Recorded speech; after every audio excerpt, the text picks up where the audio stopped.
Alright, I'm just trying to get over the vanity of the world and just be comfortable.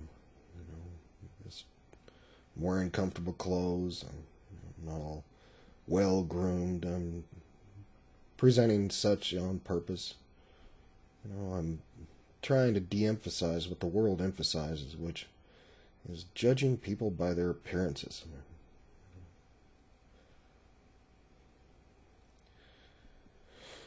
I know, man, Martin Luther King Jr.'s quote, man, has been often used, but people should be judged by the content of their character.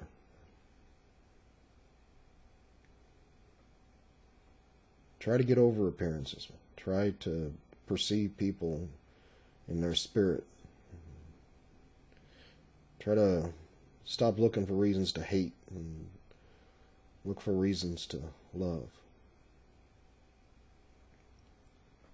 Which brings me to a sad, discovery, that, but it is an enlightenment from God, that in a world of so many billions of souls, why it seems so hard to find true love, man, and true compatibility in marriage.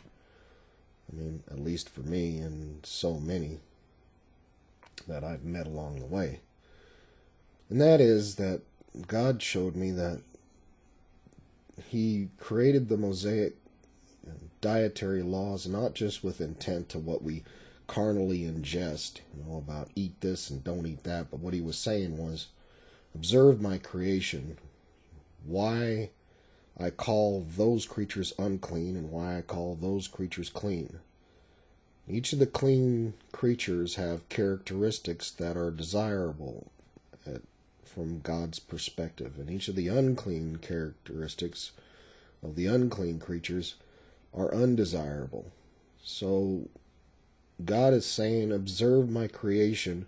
I not only teach you in my word, but I teach you by the things that I've made. And that's what the Mosaic dietary laws, can seem at times to contradict what Christ was saying about and the Noahic covenant, where God was saying everything that creeps and crawls upon the earth you can ingest. In a physical sense, we can. In the Mosaic dietary laws, He's saying, well, yes, you can, ingest everything that creeps, crawls upon the earth, but there are some things that are desirable to ingest, some things that are more healthy for you to ingest than others. So we end up with a kosher diet as a result of those that choose to wisely ingest the things that are better for them, the things that are healthier for them.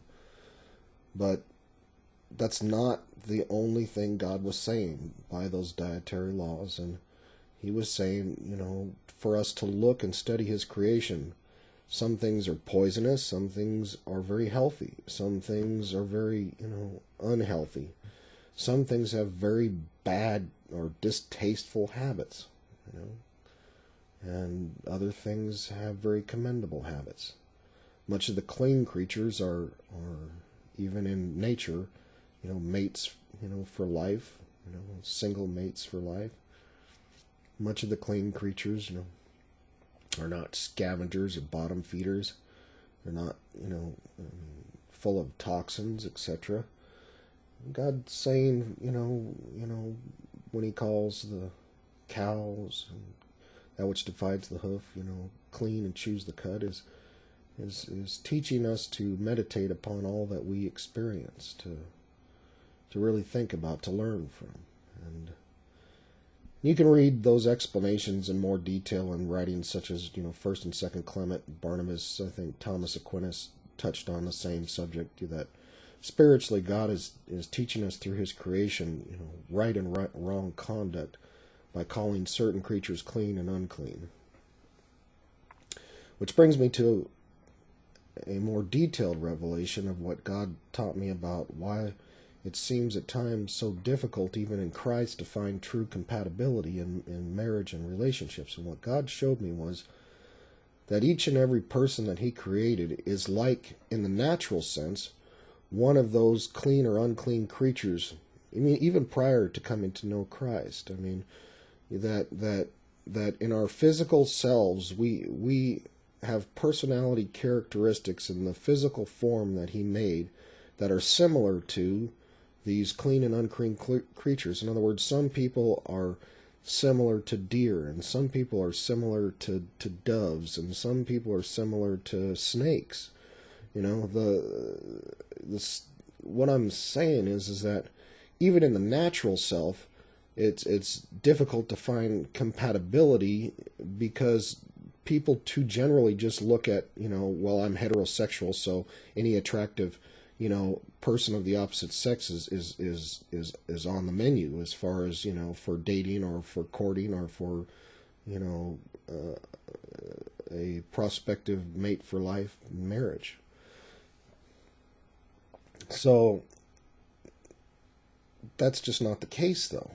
And what God was showing me was that even among those that are unenlightened, they are like various creatures in his creation as far as their personalities are concerned and their habits. I mean, even their dietary habits. Such persons that are, really not, social butterflies, not extroverts, not anything like that. They like company, but are typically quiet, and they usually are intellectuals, like to read and so on and so forth and stuff. But they usually say run or avoid conflicts just by their own nature. They just, any type of conflict, they're gone. Are like, the deer. And such persons that, really like to, sing and just have a general propensity towards, a single partner for life, and, or maybe like, certain types of, fowl that are songbirds, so on and so forth. They typically have dietary habits of where they actually enjoy eating, seeds and stuff. I mean, I've encountered such persons that in the natural, they're not even enlightened yet. They haven't even been anointed with the Holy Ghost. So God showed me even in the natural that the reason there's difficulty with compatibility is people don't identify the type of creature they are in representation of their natural form, of their natural personality that God gave them. They don't even identify that self, let alone their spiritual identity. So God showed me that all mankind, every man, woman, and child, is not just a creature represented, by clean and unclean types of characteristics, but also in the spiritual sense. After coming to Christ, they get transformed from unclean, if they were unclean in the natural sense, and if they were, and of course they are unclean in the spiritual sense before coming to Christ. This is why the devil is presented like a whore on a dragon.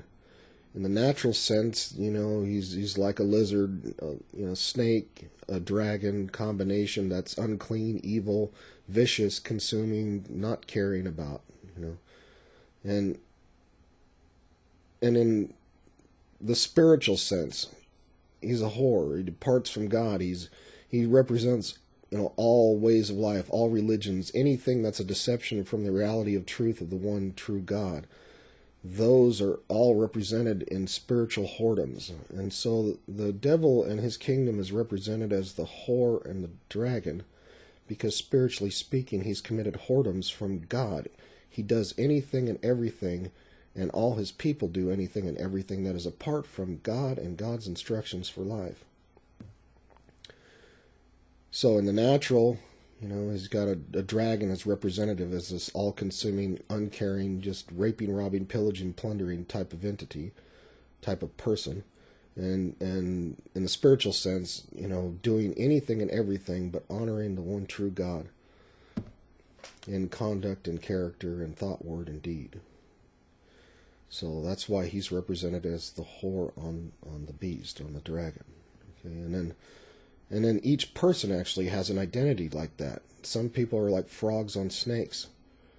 I mean, they just hang around and consume nasty stuff. It's just like you can find flies and maggots around death and decay, man. You can find, really spiritually disgusting individuals around, such disgusting habits, in life and character. They all hang together and stuff. The spiritual stench of their existence, man, is extremely noticeable to God and anybody who's enlightened. It's noticeable in the undesirable way. So then, speaking about those that come to Christ, Revelation depicts them as now having a spiritual likeness of God. In other words, of they're clothed in white robes. They're like a man or woman. They're in the form of enlightenment. They're no longer a brute beast. They're an actual person, an actual intelligence, an actual being that's washed and clean. So they've got white robes on. And the reason why they're on white horses is because even their natural selves has been cleaned. That's why James was talking about, behold, we put the bridle in the horse's mouth and we turn it wherever we go. See, what he was saying was not just, to look at what God's made in nature and to observe that horses, at times have their own will and want to do whatever, they want to do regardless of what their rider wishes. So we put a bridle in their mouth to make sure that they, do what, we the rider, are wanting them to do. And what God is saying by that is that we are to be led of our spirits, not of our flesh. We are, even after we're washed and our horse is made white and clean, still has a natural tendency to do natural things that the flesh wants to do that aren't always in the interest of the spirit. So we are to let our spirits dominate our flesh and to control our fleshly appetites in a way that leads to, a righteous victory in the spiritual combat against evil. So that's what it means when Christ was seen in the vision of Revelation riding from heaven on a white horse, is that his fleshly incarnation is cleansed, is clean, is white, and spiritually he's mighty. And people always forget that. I hear many teachers, I shouldn't say everybody, but many teachers forget that Revelation is a vision, a dream, a depiction of things that are true. So, in other words, a lot of people just go, well, literally, man, Christ is going to ride on a white horse out of heaven with clouds. I'm not negating people's wishes and desires for such. What I'm saying is that's not what God taught me those things mean. God taught me those things are a depiction of time and space that Christ already rode forth from heaven. That ever since the angels have been following him. That's why in John 17 he says, I now send you as I was sent. In other words, I have come from heaven. I come from spiritual enlightenment. I come from the divine knowledge of wisdom and understanding. And I am in this world to represent God's wishes and God's will on this planet. And now you are each enlightened. Now you are each cleansed. Now ride forth, go forth, and teach what I have taught you. And that's what the vision of the horse and the riders are saying, is that after we're enlightened, after we're cleansed, each one of us in our time ride forth with heavenly knowledge, with heavenly messages, with God's power, with God's supernatural strength, following our leader who already rode forth and triumphed victoriously. It's not this future event of some mighty, rending of time and space in which, it's an ongoing process of global enlightenment through the mighty ones, the angelic powers, the messengers of God, as we each appear in our time. To deliver, such enlightenment, such knowledge, such truth from God. To share, what God has done for us. To reach out to another soul, that's still, rebelling, to say, hey, look, it is far better to exist, even if you're not, willing to, come to Christ because you think you're unworthy. It is far better to exist with God than without. It is far better to exist with the knowledge of Christ than without. It is far better to exist now, not just look forward to ascension into paradise.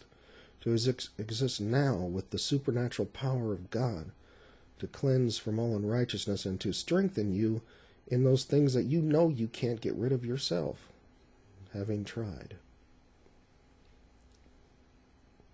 It takes the power of God to set free from the devil's chains, chains of addiction, chains of addictions of every kind.